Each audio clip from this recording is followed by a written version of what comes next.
এনামুল হক বিজয় আসলে একটা দুর্ভাগা প্লেয়ার, এটা প্রমাণ হয়ে গিয়েছে। তিনি জাতীয় দলে কেন নিয়মিত সুযোগ পাননি, ভালো মতো সুযোগ পাননি, সেটারও প্রমাণ পেয়ে গিয়েছি।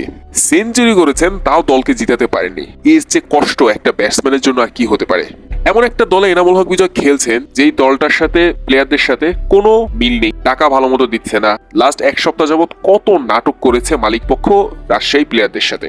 এই দলের ক্যাপ্টেন আবার এনামুল হক বিজয়। প্লেয়ারের অভাব আছে, 2-3 জন ব্যাটসম্যান ছাড়া কোনো ব্যাটসম্যান নেই, তাসকিন আহমেদ ছাড়া কোনো বলার নেই। এই টিমটাকে নেতৃত্ব দিচ্ছেন এনামুল হক বিজয়। তার উপর আবার তিনি দুর্দান্ত খেলেও ম্যাচটা জিতাতে পারছেন না। মানে সব কিছু মিলিয়ে এক নাস্তানাবুদ অবস্থা এনামুল হক বিজয়ের। তার উপর আবার লাস্ট এক সপ্তাহ মালিক পক্ষদের সাথে এত গন্ডগোল হওয়ার পর মাঠে নেমেই নিজে সেঞ্চুরি করেও দলকে জিতাতে পারেনি। কতটা কষ্টকর বিষয় ছিল এনামুল হক বিজয়ের জন্য।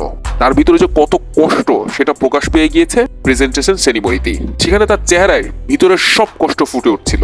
মূলত দুর্বল রাজশাহী এই ম্যাচটা হেরেছে 2 জন ব্যাটসম্যানের কারণে। মোহাম্মদ হারিস 15 বলে 15 রান করেছেন এবং ইয়াসির আলী 17 বলে 20 রান করেছেন। আপনি যখন 210 রান চেস করতে যাচ্ছেন তখন আপনি এই স্ট্রাইক রেটে ব্যাটিং করলে আপনার দল তো হারবে। অন্য প্রান্তে এনামুল হক বিজয় এতটা দুর্দান্ত খেলছিল আর এই দুজনে সে বল খেয়ে প্রেসার বাড়িয়ে দিয়ে গিয়েছে, তো যার কারণে ম্যাচটা হেরেছে। কিন্তু ম্যাচ শেষে সংবাদ সম্মেলনে সে সমস্ত দোষ নিজের কাঁধেই নিয়ে নিয়েছেন এনামুল হক বিজয়। বলেছেন 2-3টা ফুল টস মিস করার কারণেই ম্যাচটা হেরেছে। তো এনামুল হক বিজয়কে নিয়ে বা এই দলটাকে নিয়ে আর কি বলার আছে, শুধু একটা কথাই বিসিবি কে বলবো, দুর্বল রাজশাহী মালিকদের বিপক্ষে অবশ্যই অ্যাকশন নেওয়া উচিত। যে কমিটমেন্ট গুলো তারা বিপিএল শুরুর আগে করেছিল সেগুলো তারা পূরণ করতে পারেনি, তার বিরুদ্ধে একটা অ্যাকশন নেওয়া উচিত না?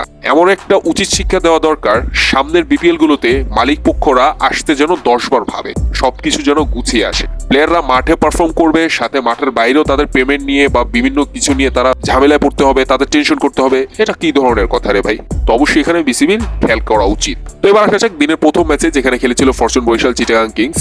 এই ম্যাচটা নিয়ে কোনো কিছু বলার নেই, এই ম্যাচটা একতরফা হয়েছে। ফরচুন বরিশাল একতরফাভাবে চিটাগাং কিংস হারিয়ে অলমোস্ট কোয়ালিফাই কনফার্ম করে ফেলছে। 80 থেকে 90% কনফার্ম হয়ে গিয়েছে ফরচুন বরিশালের কোয়ালিফাই। দিনের দ্বিতীয় ম্যাচ খুলনা রাজশাহী, এই দুইটা দলের ম্যাচটা যতটা হাইপ তুলেছিল, দিনের প্রথম ম্যাচটা একটু হাইপ তুলতে পারেনি। চিটাগাং কিংস কোনো ফাইটই করতে পারেনি ফরচুন বরিশালের সামনে, যার কারণে ফরচুন বরিশাল একতরফাভাবে এই ম্যাচটা জিতে কোয়ালিফাই কনফার্ম করে ফেলেছে প্রায়। তো রংপুরের তো কোয়ালিফাই কনফার্ম হয়ে গিয়েছে, এখন ফরচুন বরিশালও প্রায় 90% কনফার্ম হয়ে গেছে। এখন শুধু অপেক্ষা দুইটা দলের। এখন সেই দুইটা দল কারা সেটা এখন দেখার বিষয়। তো এই ছিল আপাতত। সবাই সুস্থ থাকবেন, ভালো থাকবেন, আল্লাহ হাফেজ।